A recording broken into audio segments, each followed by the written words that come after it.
नमस्कार बच्चों, आज हम स्टार्ट करेंगे 7.1 का 5वां सवाल। आप अभी तक 4 सवाल पढ़ चुके हैं। अब हम 5वां सवाल देखते हैं।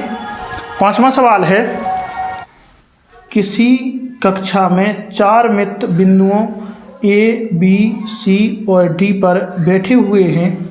जैसा आकृति 7.8 में दर्शाया गया है।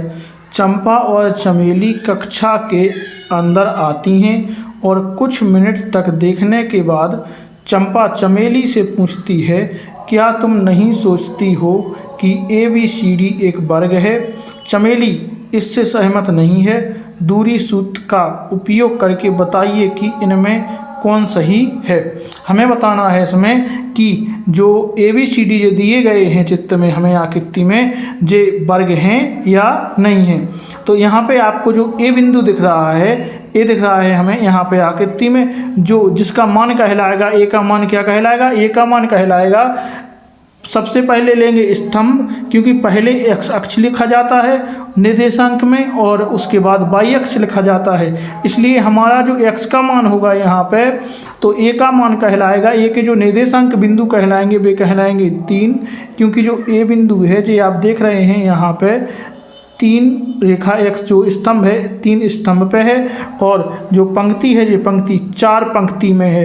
तो जो x का मान होगा हमारा वो होगा 3 और 4। इसी प्रकार से b का मान कहलाएगा, पहले x वाला जो 6 है और दूसरा हम देख रहे हैं कि 7, तो b का मान जो कहलाएगा वो कहलाएगा 6 और 7। तो b निर्देशांक हमारा 6 और 7 होगा। इसी प्रकार से c होगा, c का मान होगा 9, क्योंकि जो यहाँ पे जो स्तंभ है 9 स्तंभ पर और 4 पंक्ति पर है। इस प्रकार से हमारा c का मान होगा 9 और 4।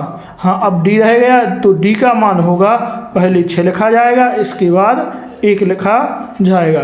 तो आइए अब लिखते हैं। हम देखेंगे, माना आकृति में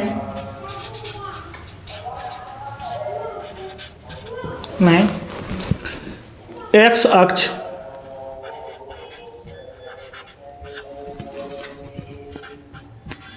स्तंभों की संख्या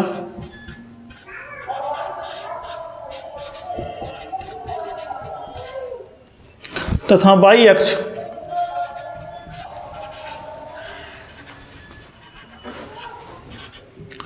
पंक्ति की संख्या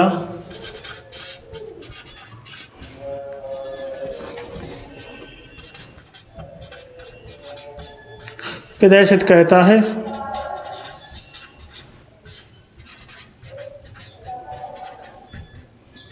तो हमने देखा कि जो चित्र में दिया गया था हमें स्तंभ और पंक्ति, तो यहाँ पे जो x अक्ष है वो स्तंभों की संख्या और y अक्ष पंक्ति की संख्या को प्रदर्शित करता है। तो हमारे a और b के मान जो होंगे, तो बिंदु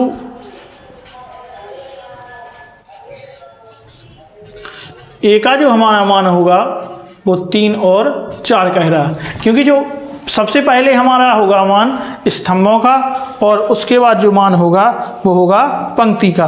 तो हमारा जो स्तंभ है वो कितने नंबर पे है? वो 3 पर, और जो पंक्ति है वो 4 पर। तो पहले लिखेंगे हम x का मान और उसके बाद लिखेंगे फिर y का मान। इसी प्रकार से b का होगा, तो b का जो मान होगा, b का होगा 6, क्योंकि जो स्तंभ है जो x अक्ष है मतलब कि स्तंभों की संख्या है, तो b पॉइंट जो है वो 6 नंबर पर और जो पंक्ति y है वो है 7 पर। तो हमारा जो b का मान होगा वो है 6 और 7। इसी प्रकार से c का होगा, तो हमारा c का जो मान है वो होगा 9 और 4। इसमें भी आप लोग देखा है आपने चित्र में कि जो x अक्ष है मतलब कि स्तंभ है वो 9 नंबर पर है c पॉइंट, और जो y अक्ष है मतलब कि जो पंक्ति है वो 4 पर है। तो हमारा जो c का मान है वो होगा 9 और 4। हाँ, और इसी प्रकार से d का भी होगा, तो जो d का मान है, d का मान 6 और 1 है। ठीक है, तो d का मान कितना है? 6 और 1, क्योंकि जो चित्र में आपको दिखाया गया है स्तंभ 6वें नंबर पर और पंक्ति है पहले नंबर पर पहले लिखते हैं हम स्तंभों की संख्या, फिर लिखेंगे पंक्ति की संख्या। आपने निर्देशांक में देखा है कि पहले x अक्ष को लिखा जाता है, इसके बाद y अक्ष को भी लिखा जाता है। ठीक है, अब देखेंगे हम कि हमें बताना है इसमें कि ये वर्ग है या नहीं है। वर्ग दिखाने के लिए आप जानते हैं कि वर्ग की जो चारों भुजाएं होती हैं वो बराबर होती हैं, इसलिए हमें बताना पड़ेगा कि बिंदु A और B इन दोनों के बीच की दूरी, उसके बाद फिर B और C के बीच की दूरी, उसके बाद C और D के बीच की दूरी, और लास्ट में हमें D और A के बीच की दूरी। क्योंकि यदि हम यहाँ पे वर्ग बनाएं तो आप वर्ग में देखेंगे कि इनकी चारों भुजाएं, जिसकी भी चारों भुजाएं बराबर होती हैं वह हमारा वर्ग कहलाता। तो इसमें A और B इन दोनों के बीच की दूरी, इसी प्रकार से B और C के बीच की दूरी, और C और D के बीच की दूरी, और D और A के बीच की दूरी। तो हमें चारों की दूरी यदि समान निकलती हैं तो हमारा ये वर्ग कहलाएगा। तो हम देखेंगे A और B, फिर B और C, फिर C और D, और फिर D और A। तो देखते हैं A और B बराबर, A B बराबर आपको फॉर्मूला पता है x2 माइनस x1 का whole square plus y2 minus y1 का होल स्क्वायर। तो यहाँ पे हम मान देख लेंगे, जो A है, A बिंदु है, इसका जो मान होगा उसमें पहला मान होगा x1, उसके बाद y1, फिर x2 और फिर y2। तो ये मान कहलाएंगे, मान रख के देख लेंगे। x2 का है 6 माइनस, उसके बाद x1 इसका मान दिया गया है 3, उसका होल स्क्वायर प्लस y2 का दिया गया है हमें 7, और माइनस y1 का दिया गया है 4, इसका भी होल स्क्वायर। आगे ए बी बराबर अंडर रूट 6 में से 3 गया 3 रहेगा, इसका होल स्क्वायर, इसका प्लस 7 में से 4 गया, इसमें भी 3 बचेंगे, इसका भी स्क्वायर। तो अब होगा ए बी बराबर 3 का स्क्वायर 9 प्लस 3 का स्क्वायर 9।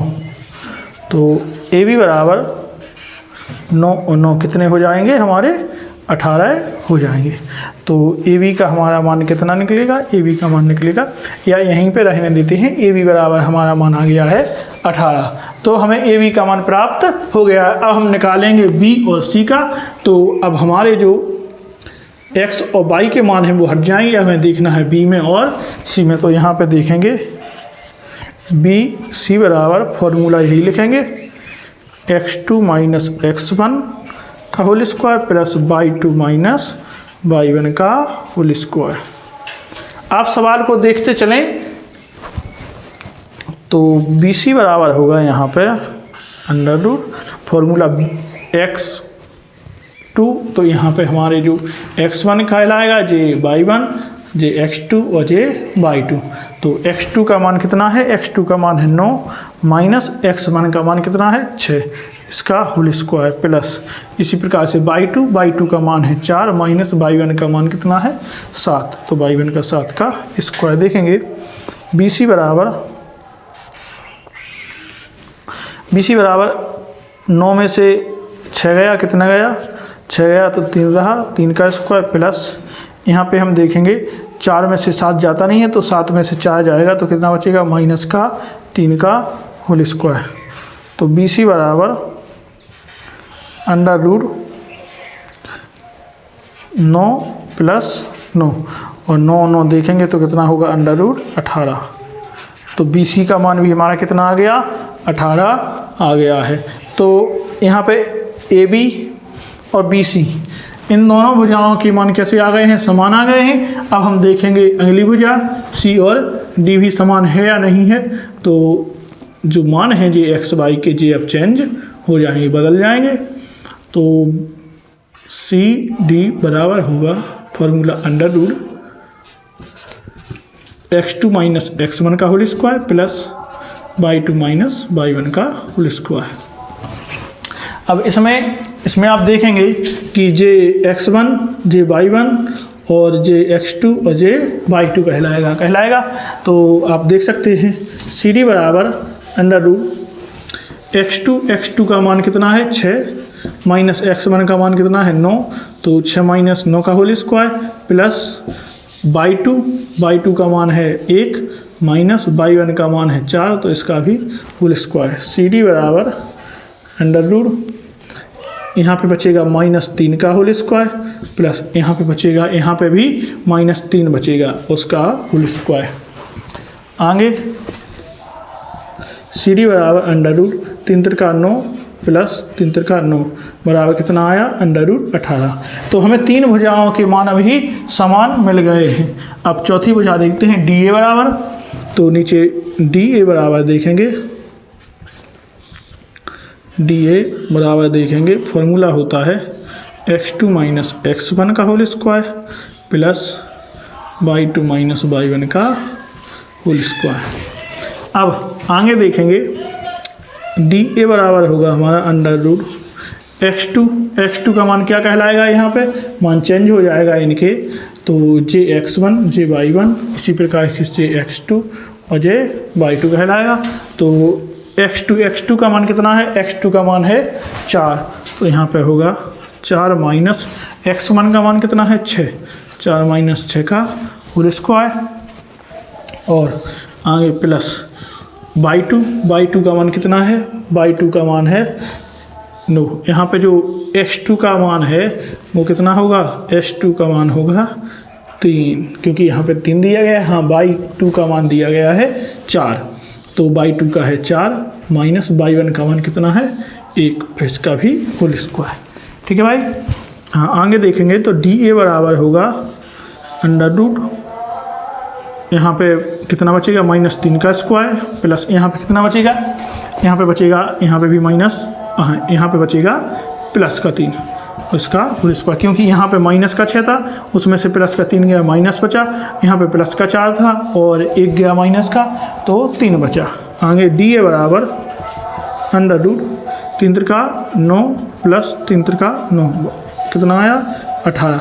मतलब कि हमें जो भुजाएं हैं, भुजाओं के मान निकल आए हैं और भुजाओं के under root 18, under root 18, under root 18 और अंडर रूट 18।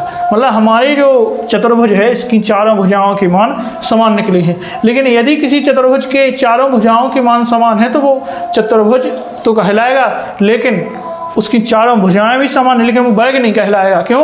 क्योंकि यदि किसी चतुर्भुज का हमें वर्ग पता चलाना है तो उसके विकर्ण, दोनों विकर्ण भी हमें समान होना चाहिए। यदि विकर्ण समान है और चारों भुजाएं समान हैं तो हम कह सकते हैं कि ये एक वर्ग है। तो अभी हमने चारों भुजाओं के मान निकाल लिए हैं। अब हम निकालेंगे कि इनके जो विकर्ण हैं, ये दोनों विकर्ण समान हैं या नहीं हैं। तो अब देखते हैं विकर्ण। तो नीचे लिख सकते हैं हम, अतः ए बी, अतः भुजाएं ए बी बराबर बी सी बराबर सी डी बराबर डी ए,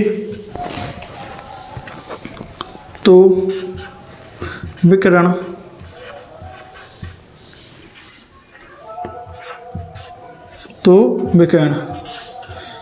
ए सी व बी डी में, तो विकर्ण किस में देखेंगे हम, विकर्ण देखेंगे ए सी व बी डी में। हाँ, अब इन दोनों विकर्ण में हमें चलना पड़ेगा। तो दोनों विकर्णों में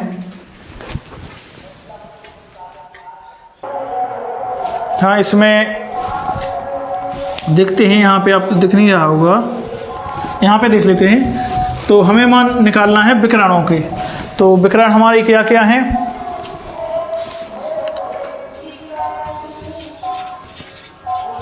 तो विकर्ण बराबर ए सी व बी डी में, हम ए सी और बी डी दोनों विकर्णों में देखेंगे। यदि हमारे विकर्ण दोनों समान आते हैं तो हमारा जो चतुर्भुज है, जो वर्ग है, वो वर्ग होगा।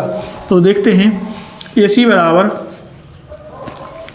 ए सी के मान ए और सी, यहाँ पे आप देखें जे ए है और जे सी है, तो यहाँ पे जे x1 और जे y1 होगा, और इसी प्रकार से जे वाला जे x2 और जे y2 होगा।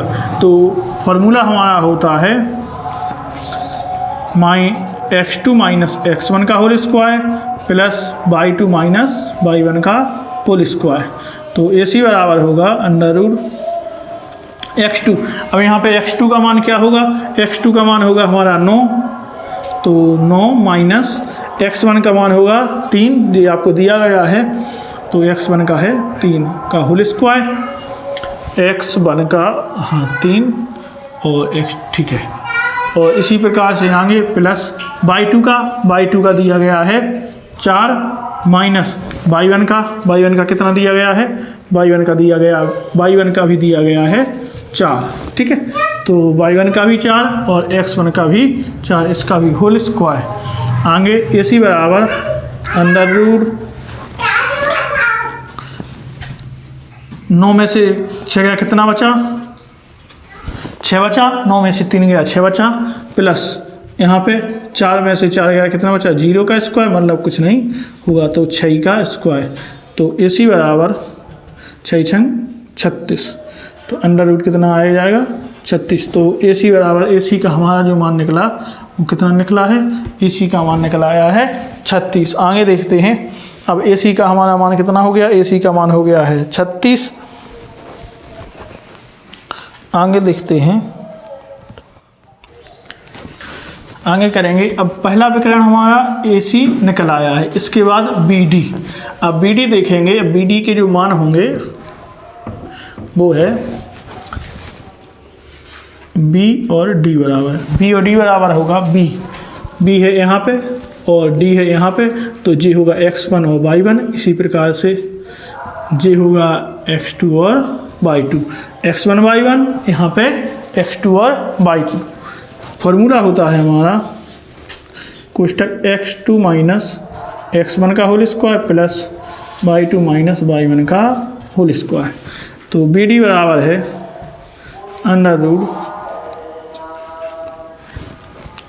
x2 है 6, तो 6 माइनस x1 6 माइनस 6 का होल स्क्वायर प्लस y2 है 1 माइनस y1 है 7, तो इसका भी होल स्क्वायर।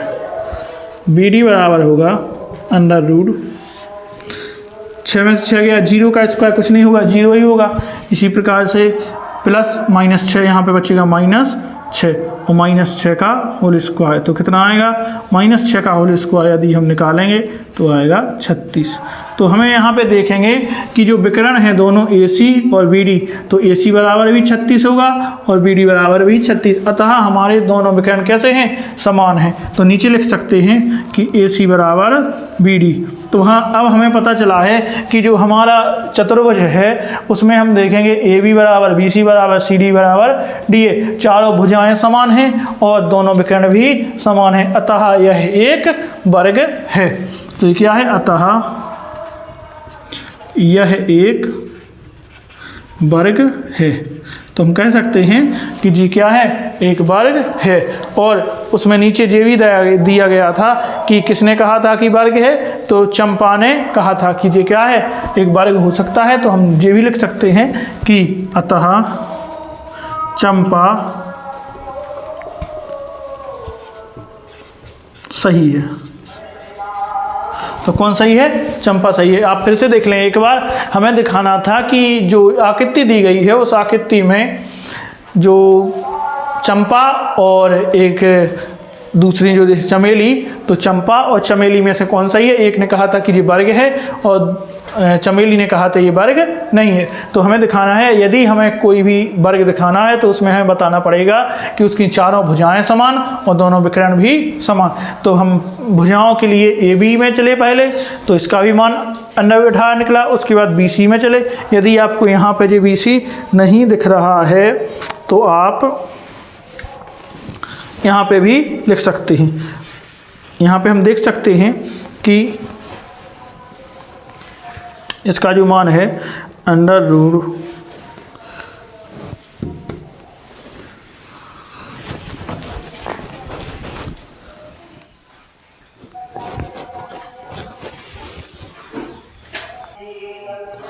यदि नहीं दिख रहा है, यहाँ पे देखते हैं 3 का स्क्वायर और 3 का स्क्वायर, तो BC बराबर होगा अंडर रूट 3 त्रिका 9 प्लस 9 बराबर होगा कितना, अंडर रूट 18। तो BC का मान भी हमारा कितना निकल आया है, 18 निकल आया है। इसी प्रकार से CD का मान भी 18 निकला और DA का मान भी 18 निकला और दोनों विकर्ण जो हैं विकर्णों के मान भी समान निकले। तो दोनों विकर्ण और चारों भुजाएं समान हैं, अतः यह वर्ग है। तो हमारा जो चौथा सवाल है, चौथा सवाल हो गया है, पांचवा सवाल हो गया है। अब आप आगे हम सवाल बताएंगे। यदि आपको इस सवाल में कोई भी दिक्कत आती है, समझ में नहीं आता, तो आप हमें कमेंट बॉक्स में बता सकते हैं। आज के लिए इतना ही। आप अगले सवाल के लिए अगला वीडियो देखें। ये वाला वीडियो शेयर और लाइक जरूर करें। धन्यवाद।